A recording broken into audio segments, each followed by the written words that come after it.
In this question, you have to match the components given in list 1 with that of list 2. Now, the polar seal typically features shorter ears and limbs, that is extremities, as a strategy to reduce heat loss, conforming to Allen's law. Thus, A matches with 4. Now, physiological adaptation is observed in the kangaroo rat. Hence, B matches with 1. Behavioral adaptation is evident in desert lizards, which lack the physiological capacity to withstand extreme temperatures but regulate their body temperature through behavioral adjustment.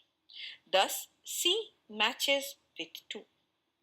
Marine fishes dwelling at significant depths in the ocean have undergone biochemical adaptations to thrive in such environments. Thus, D matches with 3. Hence, the correct answer is option D.